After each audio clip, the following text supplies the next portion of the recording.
Hello, everyone. My name is Hilton Kelley, founder and director of the Community Empower and Development Association. Our organization is located in Port Arthur, Texas, right on the Gulf Coast. Port Arthur, Texas is home to more than 4 refineries, about 6 chemical plants, and 1 international incinerator facility.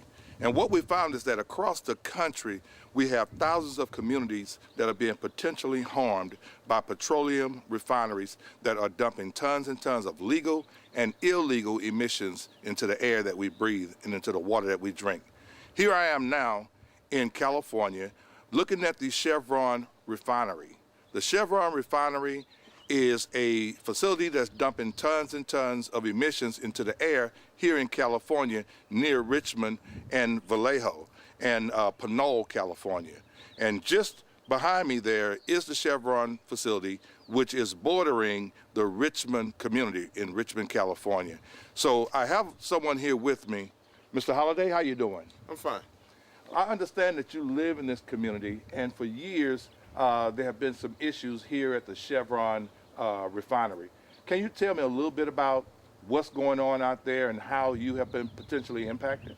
Well, practically on a daily basis, traveling from Vallejo to Oakland, we smell it every morning. It's always a gassy smell, constant. A lot of times when I drive by, sometimes my eyes get a little itchy and a little irritated where it starts spewing white mucus on an abnormal basis. And even my kids, even complain about it because when we come through this area, we always say, oh, we got to turn the windows up and cut the air conditioner on so we don't have to smell that stuff. But, when you think about it, everybody that passes through there going to work every day on a daily basis is affected. I know I am. I know I get headaches. My wife gets headaches and migraines all the time. And we kind of attribute it. The doctors always say it's nothing wrong, but it's definitely something wrong because she's in pain most of the time and taking medication. So with all that being said, just actually last week on the 15th, 16th, I had a major burning sensation when I passed by the refinery. And it was so bad, my eyes swole. And this is the 15th, 16th of May? Of May, yeah. 2014. 2014, Uh-huh. which was last week.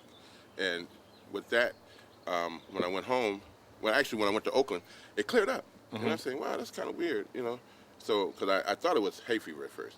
But then I said, no, it can't be hay fever because it's the way it's reacting. I never reacted like that. And I looked in the rearview mirror and I could see my eyes was actually swollen and really red and irritated. And when I got to Oakland, it cleared up. And I said, wow. I hung out in Oakland for about 2-3 hours. Turned around, was coming back to Vallejo, and the exact same thing when I got past the top of the hill Richmond Hilltop Mall area. That's when I noticed the itching started again. And then by the time I got by the refinery, it was actually burning. And that continued all the way until I got to Vallejo. Now, how frequent would you say these incidents are to where you smell the heavy gases or heavy emissions? 3 times a week at the minimum. About 3 times a week? At least 3 times. And is there any other refineries or chemical plants in the area other than the Chevron facility? Well, they have a refinery in the Benicia area, which is further on the other side. Okay, so you couldn't really mistake the odors that you smell from coming from any other source other than the Chevron? No, it's very obvious. And then sometimes you'll see a white mist eliminated from the area as well. I don't know what it is. It just looks like steam, but you can tell it's not steam because it hangs in the air too long. Mm-hmm. But it just floats around, and if you're driving, you can't really watch it that long. So you just look at it and say, man, it's kind of weird. Yeah, what is it? And this community seems to be a middle-class community. And you got some really nice homes in the area, and yet I'm pretty sure people pay pretty good money for their homes here, and yet every day they have to live with the fear of being exposed to toxic fumes and gases. Yeah. How do you feel about that? Well, when you purchase a home and call yourself trying to live and raise a family, you kind of ignore a lot of the obvious, and living in a condition such as this, we kind of learn to live with it. It's like you figure, you take the people's word that it's not harming you, because that's what they tell us. It's not harming you. There's people that work there that are going through the same thing, so it ain't that bad. But I say, well, my head hurt, I can't stand the smell. Got to close my house up on hot days where I can open my doors and appreciate the weather. You can't even do that because some days it's just too unbearable. Now, from what I understand, this facility now I get the air quality what you're speaking of, and the constant odors that are in the air. But have you ever noticed any explosions or fires yeah. at the facility where people came out of their homes or had to go to the hospital? Oh, yeah, Have there yeah. been incidents like that? Oh yeah. They're not as frequent, the Wow. explosions, but they had one last year, last summer, when I was practicing my team over at the Richmond Rec Center. They had an explosion, and it scared the heck out of all of us. And it burned for some hours, and the cloud eliminated, it flew it all over. The directions changed here and there, and it was thousands of people at the hospital, checking in. Wow. So did they ever come out? Did the Chevron refinery ever come out here in Richmond, California? Did they ever come out and explain to you guys exactly what you were being exposed to and what were the potential dangers?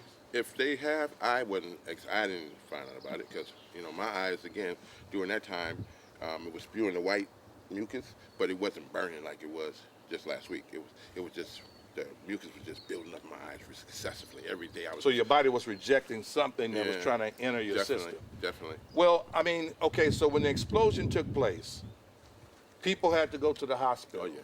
But yet no one from the facility really came and talked with folks and talked about what they were potentially exposed to.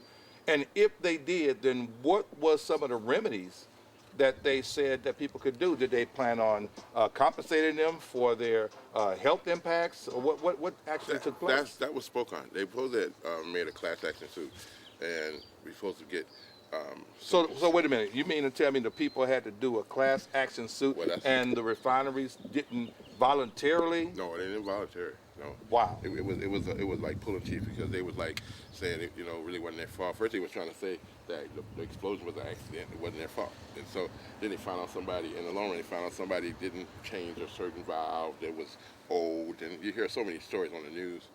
And then when you go to the doctor, you got to wait in such a long line. You got to wait 2-3 hours sometimes. And a lot of people walk away. They say, I'd rather go get some Visine because that's what I did. Now, you've been in this community for a number of years. How many years have you actually been here in this community dealing with this? I'd say at least 10. My oldest son was born in Richmond. I've been coaching in Richmond since '98. So I've been in this community since '98, technically. And so you've been coaching here since '98, and here it is now, May 25th, 2014, and you are a basketball coach. Now, your kids that you coach, do you see any of them with respiratory problems, or have any of them ever succumbed to cancer, or do you know of any parents that have succumbed to cancer? Yes, I do. I know a few of my players that have some skin problems and some breathing difficulties. A lot of players don't like to talk about breathing difficulties when you're playing basketball. It's really important, and so they kind of ignore it. But my sons talk to the guys because I have 3 sons on the team, and they kind of expose them about how sometimes they have problems breathing and difficulty, especially when it's kicking out that really bad odor, and they don't even like being in Richmond, things of that nature. Wow. And so I'm just trying to really wrap my mind around the fact that what we're finding is around the country, there are communities very much like this one, Richmond, California. You have Port Arthur, Texas, you have Narco, Louisiana, South Philadelphia, and you may not always have a Chevron chemical plant, but you have some type of chemical plant or refinery that emit the same type of toxins, and people have the same issues with respiratory problems, skin disorders, and cancers. And it leads me to believe that these guys, after all these years, should have somehow identified that they are causing a lot of these problems and voluntarily do something to help alleviate the problems that people are facing from their emissions. And you have a family. How are your kids being impacted, and your wife? Are they being impacted by these emissions? It's like I said, my wife, she has migraines on a regularity. Actually has one today. She complains about coming So to she have constant headaches and migraines. Yeah, migraines too. And she can't do anything. She got to lay down for so many hours and stay in the dark and all that madness. And it's like, my kids, again, they complain about their eyes burning. One of my sons' eyes was burning just like my eyes, was swollen up and everything. To the point when I came in the house, he was just holding his face like this. And I'm like, what's wrong with you? He said, my eyes is burning. And, so So yes, it affects us tremendously, and I have asthma, and so it bothers that as well. Well, you know, a lot of people look at California, particularly Northern California, as the sunshine state, the state of where there's milk and honey and opportunity for everyone and plenty of sunshine and beaches and great times. But here it is, there's a dark side to all of that. You all have a refinery, a Chevron refinery right next to this beautiful community, and yet they're not good neighbors. Do you have any ideas as to what you would like to see done? I mean, would you like to see this facility closed down, or would you like to see them operate better and be more inclusive when it comes to educating the community on how to protect themselves? What would you like to see? What I would like to see is more inclusion about what's actually happening and the things we're being affected with. You know, like the chemicals that they don't ever say what it exactly is. They just say it's something, and a lot of times they even act like they don't know what it is. So it's like I would like to be informed about what I'm being affected with, how I can remedy it from the disease or whatever it creates. I know I've heard you mention about a meter that reads the emissions. You know, I think they should supply at least a local area where we can go there on certain days and say, what's the emissions like today? At least give us half a chance to say, you know, if we need to stay shelter in place or whatever, just stay out of it, you know, and I think that would help a lot.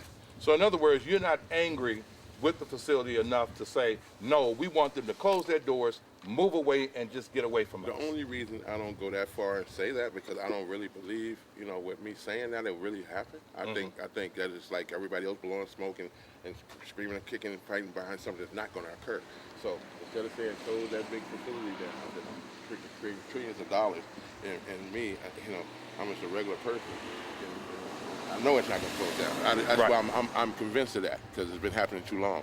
So, but I do, you know, if I had my choice, I'd say close it down. You know, it's not needed. It's killing too many people. But, you know, I don't believe that'll happen. So I'll say I'll take the other remedy. So you're going after the low-hanging fruit. Well, to try to get them to at least come and talk to the community, help you guys to understand what you've been exposed to, and for them to try to reduce the amount of toxins that they're dumping into the air. That's basically what you're asking. Exactly. And I think that's fair.